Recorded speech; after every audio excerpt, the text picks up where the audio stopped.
Welcome home and welcome back to the channel, you guys. I have plans for this vlog, okay? I have very serious plans. I'm so freaking stoked for this vlog because it is nearing the end of July where I live in central Pennsylvania, and if you live in central Pennsylvania, you know that the end of July is what we consider midsummer. Let me know if it's the same or different where you're at, but we're in full swing of summer. We're actually starting to lean into thinking about fall here, even though it doesn't start to get into cozy season in September, October here, but it's the end of July. We are nearing midsummer, which means it's time for a cozy midsummer reading vlog. I am so excited, so happy. I finally have some time in my schedule to relax and read and power through some of my TBR that I have been neglecting. We'll say neglecting. That's a pretty accurate word. I did a whole video on books that I want to lay in the summer with this summer, and I've actually gotten through a couple of them. I have finished the Chestnut Spring series.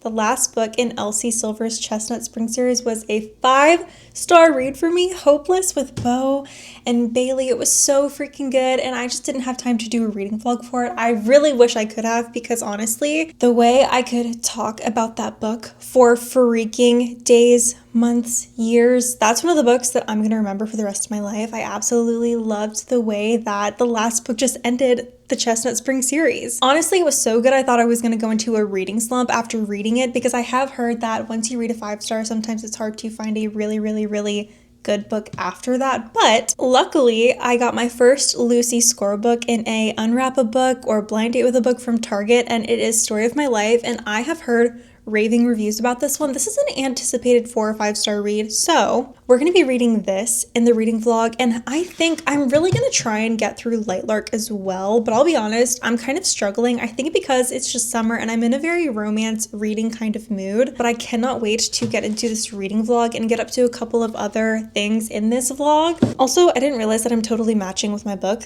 How cute. For those of you that don't know, Story of My Life by Lucy Score is actually about an author named Hazel Hart, and of course she's a rom-com author who lives in Manhattan and is really struggling to write her next book. It's been about 2 years since her last release, and she decides to play the wild card game and move to Pennsylvania, a small town in Pennsylvania called, I think, Story Lake, PA. Yes, Story Lake, PA. I don't know if that's a real place. I'm gonna have to look that up. But essentially, she moves from big city Manhattan to small town in Pennsylvania and ends up living her own version of a rom-com that strikes inspiration. I'm super excited to read this and dig into it, because honestly, if it's taking place in PA, it just makes my excitement even more. I can't lie. Like, I'm a little biased, okay? I live in this state. I just feel more connected to it already. So let's get into it.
Oh my gosh, if this is how Lucy Score's other books are, I'm gonna have to read all of them, because I am dying of laughter. This is literally so freaking funny. You know, like when you watch a rom-com and it's funny and you're laughing and smiling and giggling and it's just like such a good vibe. That's what I'm getting from this book. It's so hilariously funny. I'm on chapter 11 and the meat cute, the author says, is a meat disaster, which is so funny because it's about an author. That might get confusing when I'm trying to explain how the book is going, but the main character is an author, and so she's like, this is not a meat cute, this is a meat disaster, and she's just kind of explaining all of these thought processes in her head. And it's so funny because I wonder if this is what Lucy Score goes through, but I love that the second Hazel Hart even comes near the town of Story Lake, Pennsylvania, she is immediately hit with inspiration left and right, and like it's just coming to her so quickly. So I'm interested to see how she actually navigates through getting her inspiration on the page and see how she's able to bring these things to life. But it is so freaking funny, you guys. Chris was playing Assassin's Creed this morning and I was sitting here just reading, and I am audibly laughing out loud. I literally cannot contain it. I am dying of laughter. I can tell that Hazel Hart, the FMC, is definitely a sunshine character, and she's just lost it and she's getting her sunshine back, which is honestly so cute in my opinion. And I just think that she's such a good character. I love Zoe. I wish I could be Zoe. She is so funny. She's so quick and smart and like witty, and I think she is just such a perfect best friend for the FMC. I've heard other people say that there are books after this, but I'm not sure. I'll meet you back here in Story Lake soon. No freaking way. So this is gonna be a series. Okay. But anyways, like I said, watching Hazel Hart slowly get her sunshine back is healing something in me. I don't know. I think it's really fun to watch. I feel like everyone, or at least a lot of people, go through something similar like that, but I really want to know what happened to her for her to lose her sunshine in the first place. Campbell, the MMC, is the grumpiest male main character I think I've ever met. He is so like, I hate everything, but there's no way I'm gonna let her do something stupid. You know what I mean? And last thing I'm gonna say about the book for now is that I absolutely love and adore when MMCs give FMCs like nicknames, or like these couples have nicknames for each other. And right now Campbell calls Hazel Hart Trouble. He's like, what are you doing here, Trouble? Here comes trouble. Like, get out of my way, Trouble. He calls her Trouble, and it's so cute because it says she's got trouble written all over her.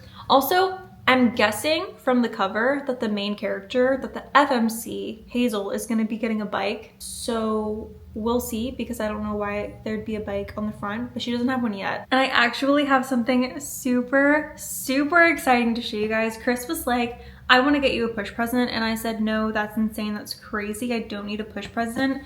He said, well, what if it was a Nintendo Switch 2?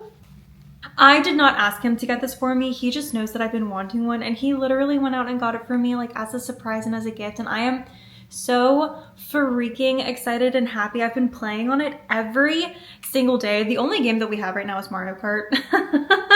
But if you have any game recommendations, let me know down below. I did see that there was a free game that I think I'm gonna download and try out called Tricky Doors, but she's looking a little plain and bare, isn't she? I think we're gonna have to decorate her soon, but again, like, I'm just a normal person. I have to wait for payday. That will come eventually, but I think I'm gonna download Tricky Doors and play for a little bit before I read some more. Parker is currently taking a nap and Chris is at work, so I'm currently having some quiet time to myself. And I think sometimes as a mom, like, I don't really know what to do in these times when I have alone time or quiet time, but I'm trying to enjoy it. I just know that with baby number 2 on the way, these moments are going to be far and few between and very cherished when I do get them. So I'm trying not to take them for granted.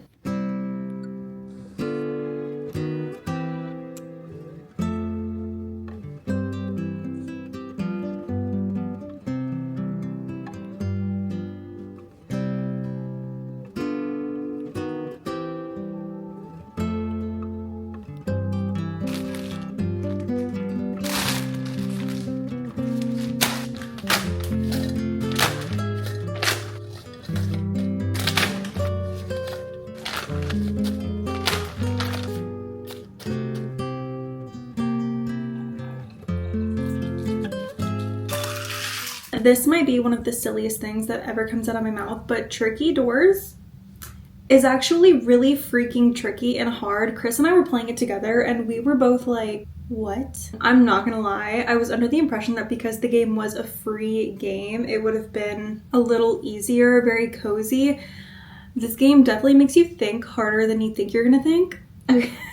But anyways, it is so much fun. I am a little obsessed with it. I love, love, love, love, love games like this. And so Tricky Doors has been really fun to play. I love that it's free. I'm trying not to binge it because I really do want to enjoy it and take my time with it. So I had to take a break. But the exciting thing is that I got a case for the Switch, and I'm actually going to do a little case refresh and show you some of the cases that I have for the Switch, obviously the one that I'm opening. And then I'm actually going to switch out my phone case as well because I love this case. This has been my favorite phone case ever. I think it is so cute. It's very summery and I love it so much, but I don't know if you can see on the sides here, this is supposed to be white, but it's just gotten stained from like going in jean pockets and other like pant leg pockets and stuff. It's just pretty faded, and so I'm actually gonna go back to my OG favorite case. If there's one case I like more than this one, it's this one. I get my cases from Casely.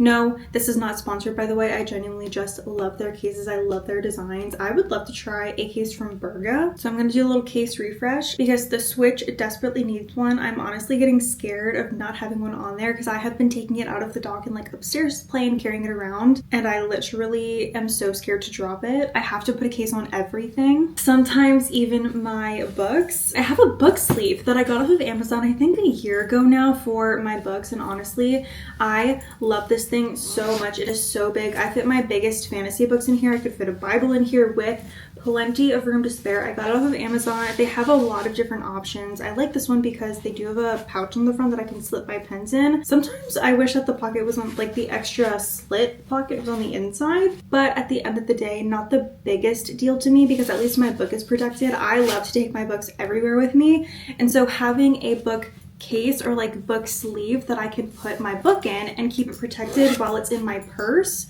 is probably a must-have for me, because honestly, if anything ruins my books while it's jumbling around in my purse, it's nobody else's fault but my own at the end of the day. Oh, and you can see my little pen that I've been annotating with lately just like slipped into there. I don't know what it is about these pens. I really love them. They're just the Pilot G2 like 07 pens. I would love to find cuter ones, if I'm being honest, like just for the whimsy vibes, whatever you want to call it. But this pen works really great, and sometimes if it's not broke, don't fix it. I will link everything down below. Let's get into the case refresh. That is so crazy. I'm not gonna lie, I did miss this case a lot.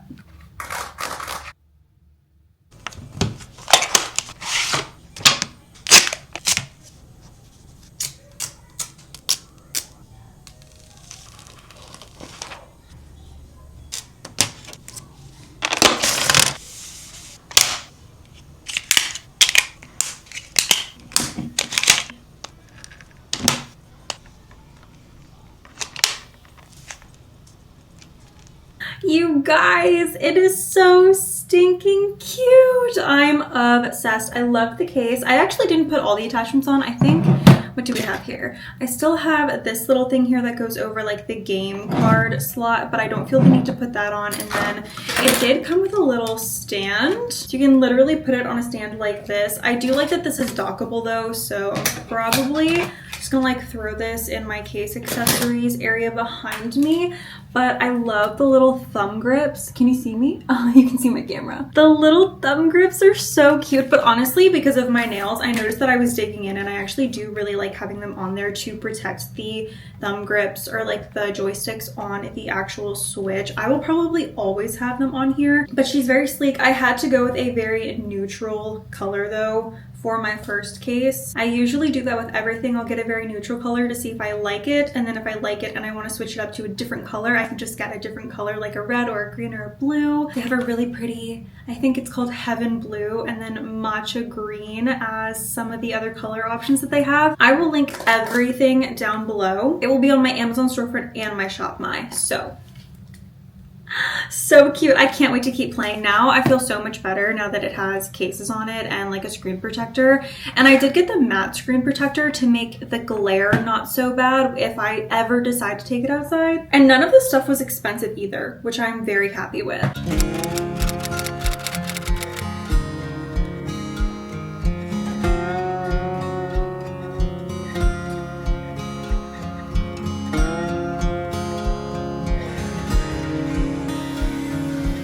You guys, oh my gosh, I finished the book and I just finalized my rating of a 5-star. If that's too generous or you disagree, please let me know if you've read this book before. Keep in mind, this is my first Lucy Score impression, but she really pulled through. I'm not gonna lie, the rom-com vibes were major in this book. Okay.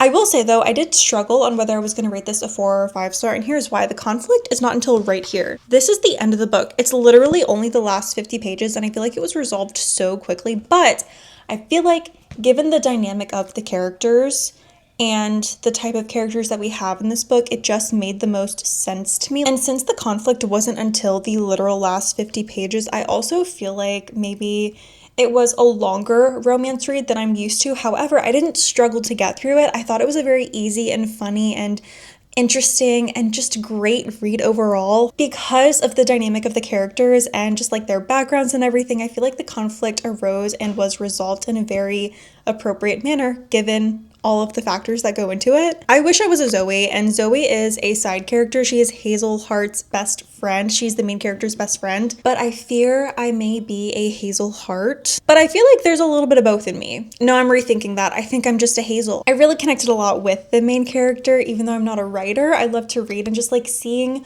what goes through an author's brain was really, really interesting. And the MMC Campbell is the grumpiest MMC I have ever read in a romance novel, but he was literally so funny and like the dynamic just made sense. I cannot wait to read the next book in this series, and this is what sucks about starting new series is like I have other series I want to get through, but then I read a new one and I'm like, oh my gosh, like now I have another one that I cannot wait to read. So if I just am in a bookstore and I see the next book in this series, I'm gonna get it. Of course I am. I am just not one of those people that can buy every single book in a series that I haven't read at least the first book for. For the Off-Campus series, I did not buy the third book until I watched Off-Campus on Prime. I just bought the first book. I thought it was okay. I bought the second book. I thought it was okay. And I was not going to buy the third book until I watched the series on Prime. And I was like, shoot.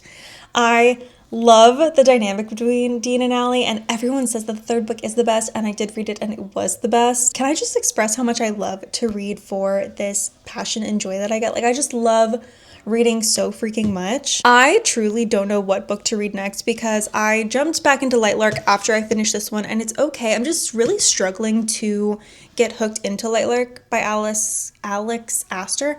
That's kind of a tongue twister. I keep picking it up between romance books, and I think I'm just in a romance phase right now that fantasy is not something that I feel like reading, but maybe if I was in the mood to read fantasy, it would be different. And it is also summer, and I feel like fantasy books are just so good for fall vibes. I feel like fantasy could be a very summer-ween kind of thing that I've seen trending around lately, but I don't know, I'm just feeling like the classic summer romance vibes. I don't know what it is. I do think though that Daughter of the Pirate King is a book that I really, really, really want to read next, or I really, really, really want to finish the Off to the Races or the Gold Rush Ranch series by Elsie Silver. I finished the first book a while ago and I need to finish out the rest of it. We'll see what I decide to read next, but what do you think I should read next? And you know what? I really do think I want to read Daughter of a Pirate King because Chris and I were watching Pirates of the Caribbean the other day, and Black Flag came out, Assassin's Creed Black Flag came out, and we've been playing it, and I'm just in the pirate vibe right now. So anyways, if you have any book recommendations and Nintendo Switch 2 recommendations, let me know down below. If you are interested in anything that I mentioned in the video and you want to add any of these things to your cart, don't forget to check the links down below, and I think that's all that I have for you guys today. Thank you guys so much for watching. I will see you guys at home next time. Bye!